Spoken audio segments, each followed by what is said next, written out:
Hola, ¿qué tal? Bienvenidas y bienvenidos nuevamente a Voces de la Historia de México Tenochtitlan. En esta ocasión vamos a darle voz a el doctor Federico Navarrete. Él está vivo, tiene una voz muy fuerte e influyente y además muy aguda y penetrante sobre los temas de la historia del México antiguo, de la antigua Ciudad de México, de la historia de los Saltepeme, de la Cuenca de México.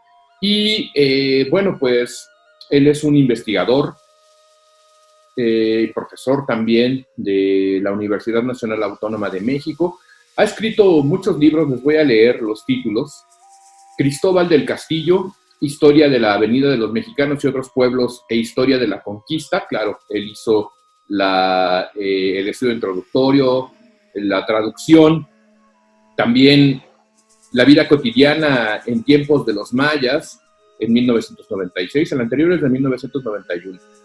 La migración de los mexicas de 1998, La conquista de México del año 2000, con Guilhem Oliver, el libro El héroe entre el mito y la historia del año 2000 también, Las relaciones interétnicas en México en 2004, Indios, mestizos y españoles, interculturalidad e historiografía en la Nueva España, con Dana Levín Rojo, coordinó la publicación en 2007, Pueblos indígenas de México en 2008, Las otras historias de México en 2010, Los orígenes de los pueblos indígenas del Valle de México, los Saltepet y sus historias en 2011, que además nos ha estado sirviendo junto con otros autores para darle una guía y un eje de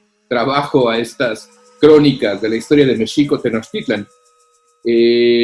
Los aztecas en 2011, Los pueblos amerindios más allá del estado en 2011 también, Mapuches, los indígenas de Sudamérica en 2012, Cayapó, Jíbaros y Cachinahuas, los indígenas de la Amazonia en 2012, Iroqueses, Cherokees y Sioux, los indígenas de Estados Unidos en 2014,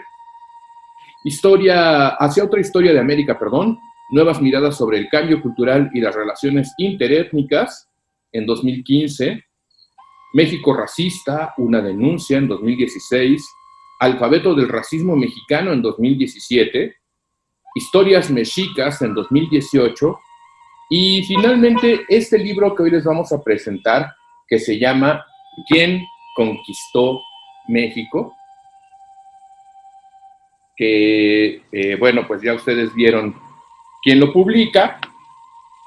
Y bueno, pues hemos escogido este libro porque esta conversación, esta charla, esta cápsula de Voces de la Historia, se desarrolla hoy, el día 12 de octubre, una fecha simbólica muy importante para el debate y para la discusión acerca de la identidad, de qué significa ser americano, de qué significa estar hablando en un idioma, en una lengua occidental, de qué relación tenemos con los pueblos originarios y también de cómo esa relación de opresión que comenzó a establecerse en el año 1492 con el arribo de la expedición de Colón al Caribe, a las Bahamas, a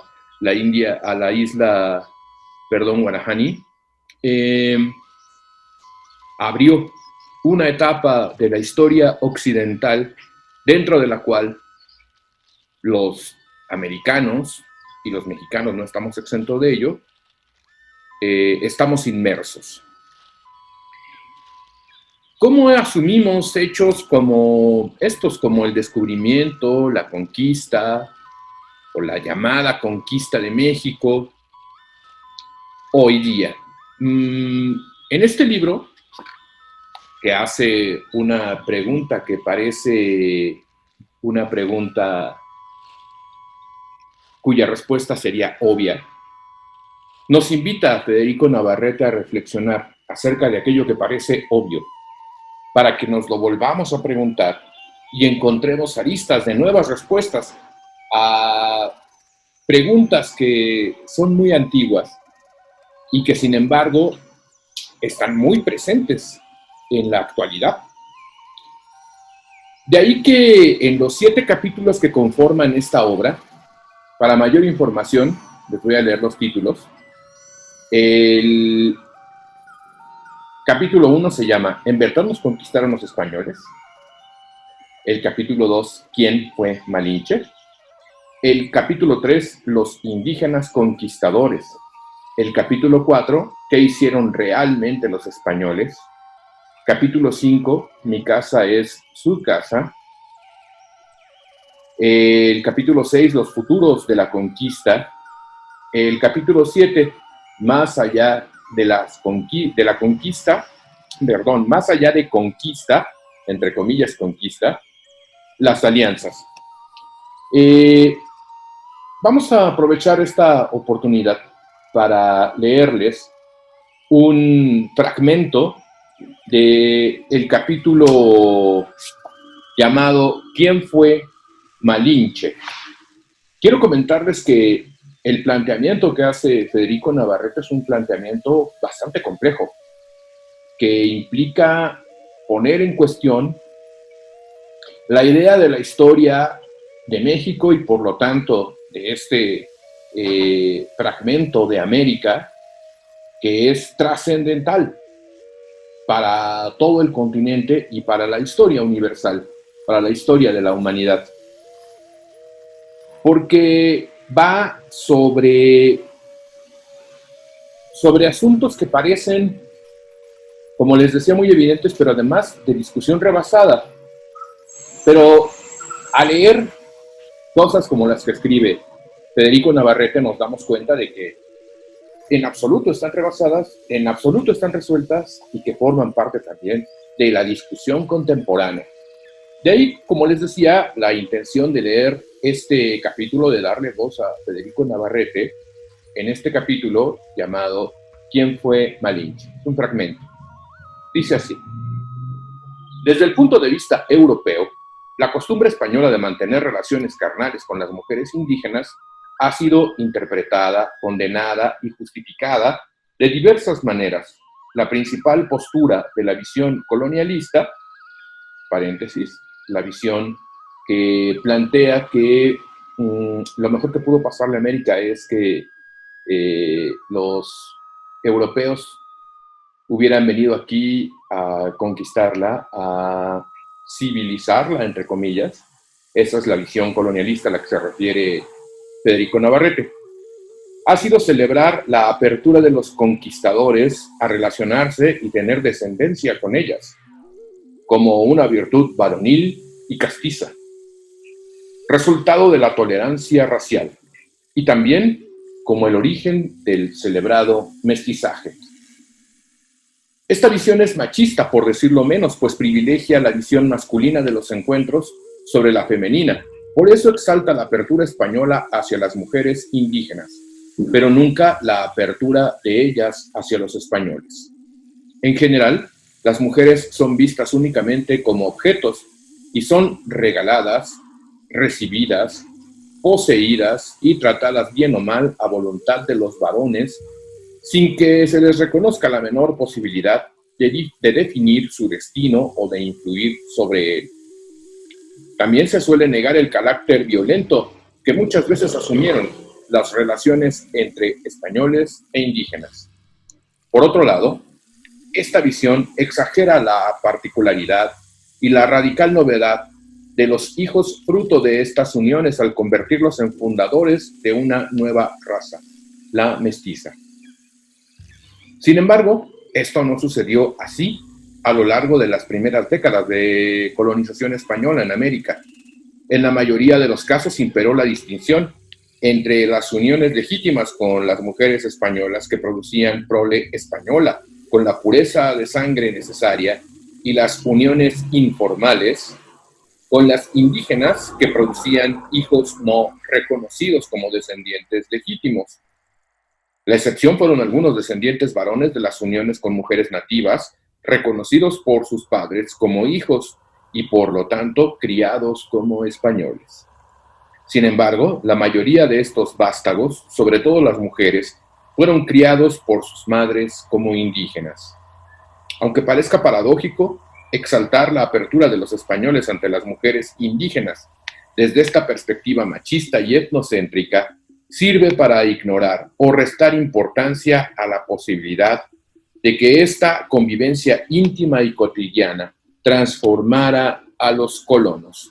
Al exaltar la primacía masculina, se menosprecia la influencia de parejas nativas que en muchos casos mantuvieron relaciones con los expedicionarios a lo largo de muchos años y no solo compartían su lecho, sino también preparaban su comida, organizaban su espacio y sus tiempos domésticos, curaban sus enfermedades y atendían las diferentes necesidades de sus cuerpos.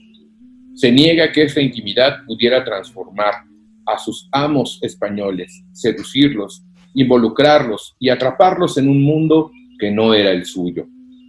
Esto se debe, como hemos visto, a que un español rara vez admitiría ante sus pares, o como ante sí mismo, o incluso, ante sí mismo, que se había dejado seducir por una mujer de la tierra y que había adoptado sus costumbres, modificado su dieta, aceptado sus prácticas medicinales, en fin, que había transformado su relación con su propio cuerpo a través de su relación con el cuerpo de ella.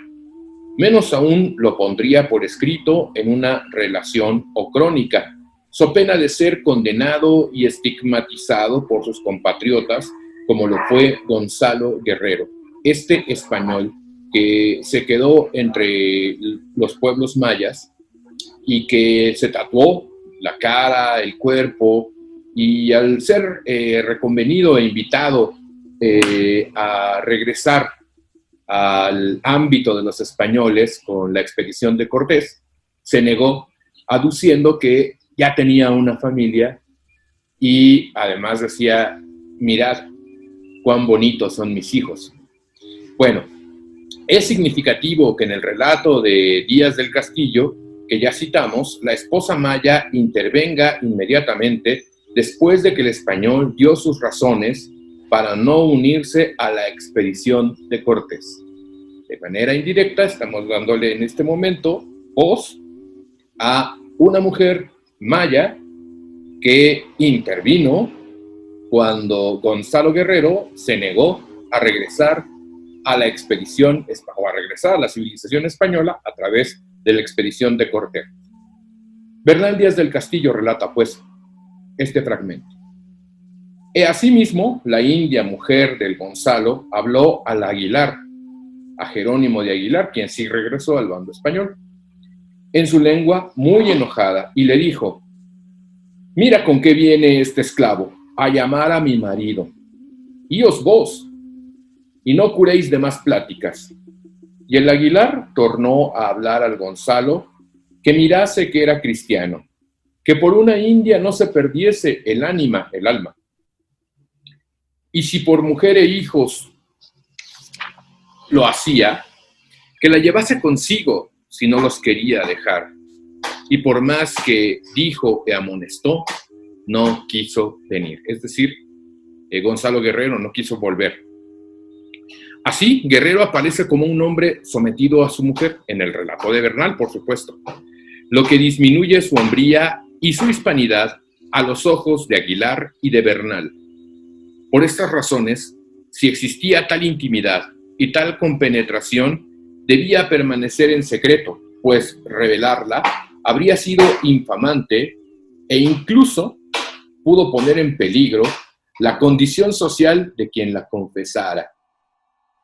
Reconocer los motivos machistas y racistas de esta negación que ha durado 500 años es razón suficiente para explorar seriamente la realidad que intenta suprimir.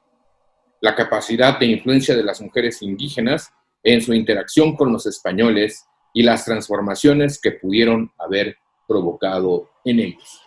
Bien, este me parece es el argumento central, primordial, de este libro, de este hermoso, pequeño, breve libro, pequeñito, lo pueden ver, y una razón para invitar a nuestro público a leerlo, a compenetrarse con esta discusión muy presente, una discusión muy actual. ¿Qué significa ser americano? ¿Qué significa ser mexicano frente a la cercanía y a la ocurrencia ya presente de los quincentenarios que estamos viviendo? De ahí que también sea muy importante y muy interesante invitarnos a la reflexión acerca de quién conquistó en verdad a México, a ese México que se reducía hace 500 años a una ciudad con dos capitales, Tenochtitlan y Tlatelolco. ¿Quién conquistó a México? Responde Federico Navarrete. Fueron ejércitos multitudinarios de indígenas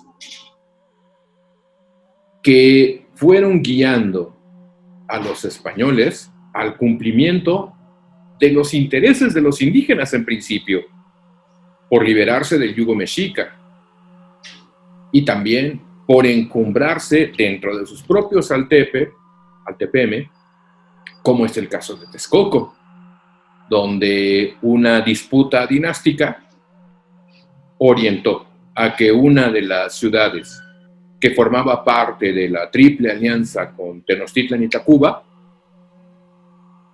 acudiera a apoyar la toma de Tenochtitlan en 1521. Y qué decir de otros altepeme también opuestos al dominio Tenochca y Tlatelolca. Bien, entonces yo quiero recomendar ampliamente la lectura de ¿Quién conquistó México?, de Federico Navarrete, en el marco de esta 20ª Feria del Libro del Zócalo, que nos está abriendo perspectivas en esta época fértil para la transformación de nuestra patria, que comienza sin duda por cuestionar nuestra propia identidad y volvernos a preguntar quiénes somos. Vamos a continuar con más temas como este y otras crónicas en las siguientes cápsulas de Voces de la Historia de Mexico Tenochtitlan. Hasta entonces.